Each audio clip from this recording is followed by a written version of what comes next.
ইব্রাহিম আলাইহিস সালাম বাইতুল মামুর মসজিদের মধ্যে হেলান দিয়ে বসে আছেন। আল্লাহ রসুল সাল্লাল্লাহু আলাইহি সাল্লাম দেখলেন একটা সুন্দর যুবক, ওখানে একটা আশ্চর্য ধরনের বিষয় দেখলেন। ছোট্ট ছোট্ট একগুলো মাসুম বাচ্চা ঘুরতেছে, সীমাহীন মাসুম বাচ্চা ঘুরতেছে।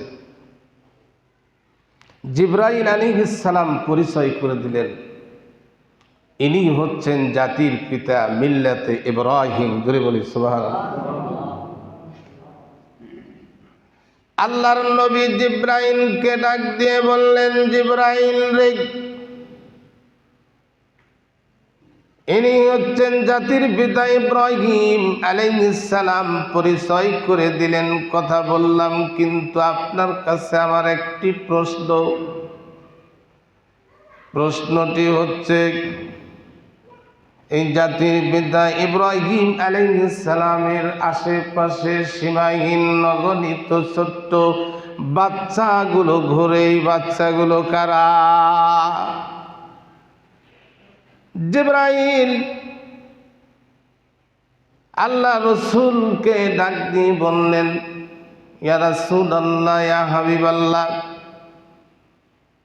এই ছোট্ট বাচ্চাগুলো হচ্ছে দুনিয়ার জমিনে ছোট্ট অবস্থায় জন্মগ্রহণ করার পরে মৃত্যুবরণ করেছে, এবং ছোট্ট অবস্থায় তারা মৃত্যুবরণ করেছে। ওই বাচ্চাগুলোকে কবরে দাফন করা হয়েছে। ওই ছোট্ট মাসুম বাচ্চাগুলো দুনিয়ার জমিনে তার বাবাকে বাবা বলে ডাকে, তৃপ্তি পায় নাই। এজন্য আল্লাহর নির্দেশ ক্রমে পৃথিবীর জমিন থেকে মাসুম বাচ্চাগুলোকে ইব্রাহিম আলাইহিস সালামের কাছে জমা করা হয়েছে। জোরে বলি সুবহানাল্লাহ। এই ছোট্ট মাসুম বাচ্চাগুলো ইব্রাহিম আলাইহিস সালামকে আব্বা আব্বা বলে ডাকে আর তৃপ্তি মিঠায়।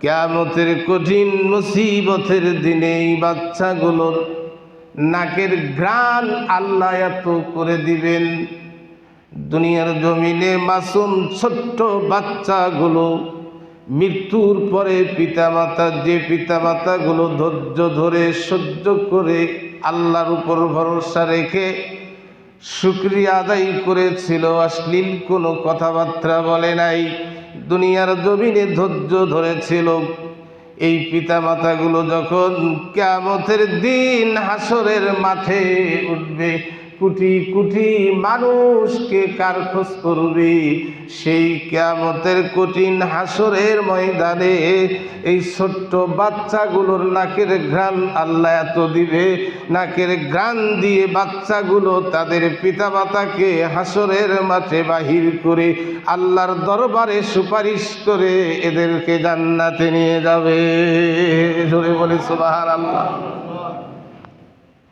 সেই ইব্রাহিম আলাইহিস সালাম পৃথিবীতে যত ছোট শিশু বাচ্চা মারা যাবে তার কাছে হাজির করা হয়।